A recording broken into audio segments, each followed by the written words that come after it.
Que a gente aprende um pouco na escola sobre, sei lá, os círculos de cores, aprendendo a composição de como essas cores, luzes atuam juntas. Basicamente o que a gente fez foi tentar trabalhar com a ideia da luz, mas de uma forma um pouco menos didática e mais uma proposta com relação a fazer uma nova experiência. Pedalar dentro de uma floresta de luzes e cores. Usando o laser, alguns espelhos dicróico, alguns prismas.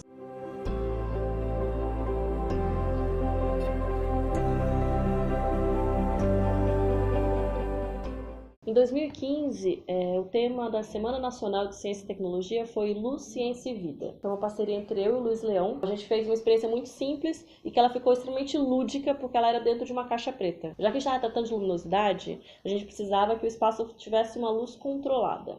Então, duas das instalações que a gente fez foram dentro de espaços fechados. Uma delas foi essa experiência com luzes, no caso a decomposição das luzes do vermelho, verde e azul.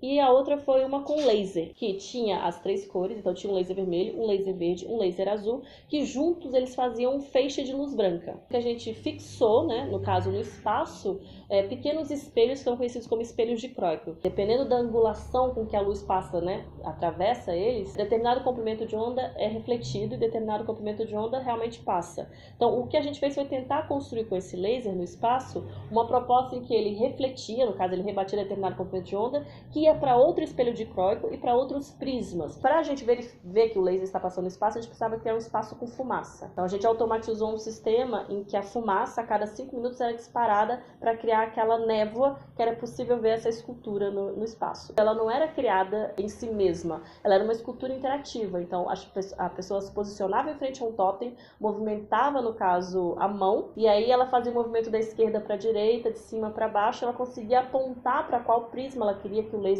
disparasse, e aí na medida que ela apontava, ela criava novos percursos. Então basicamente era um sensor de leitura de gestos, um sistema de processamento chamado Processing, que fazia a leitura desses gestos, transformava ele numa informação física que passava para um sistema de Arduino. O Arduino é uma placa de prototipagem para computação física, então ele junta o mundo da programação com o mundo da eletrônica e consegue fazer uma relação entre o que é virtual com o mundo da matéria. Tinham duas saídas no caso do MX desse Arduino, uma que ia para o laser e outra que ia para a máquina de fumaça automaticamente. E a terceira instalação que a gente tinha dentro do projeto Luz, Ciência e Vida era uma bicicleta, e o que a gente fez foi colocar um grande painel de LED de 4 metros por 3 metros de altura, e a gente posicionou essa bicicleta em frente ao painel de LED. Qual que era a nossa questão? A gente transformou a bicicleta num console. Então, à medida que a gente pedalava, a gente caminhava dentro desse espaço virtual. Então, você conseguia navegar por dentro dessa, vamos dizer assim, floresta cósmica, que é o nome desse game. A gente utilizou uma bicicleta elétrica, não porque a gente de fato precisasse da bateria da bicicleta, mas porque a gente acabou utilizando um sistema que já tinha no guidão dele, Tipo, quando você aperta a esquerda e a direita, isso virou o nosso controle dentro do espaço virtual de ir para a esquerda ou de ir para a direita. E a gente acabou também criando um sistema que você pedalava para trás.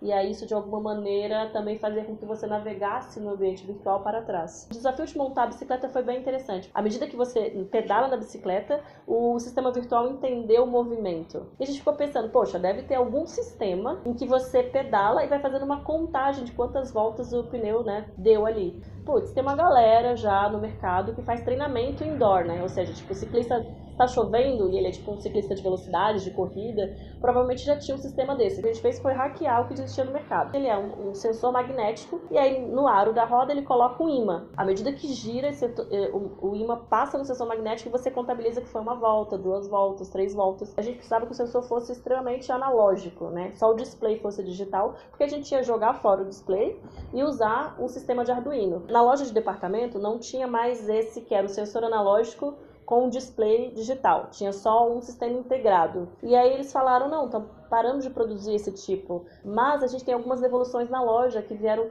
que os clientes disseram que estavam com defeito. Eu falei, ótimo, então eu quero comprar o seu contador de ciclos que está com defeito, porque eu só quero a parte que é analógica, a parte que eu tenho o sensor magnético e o ímã.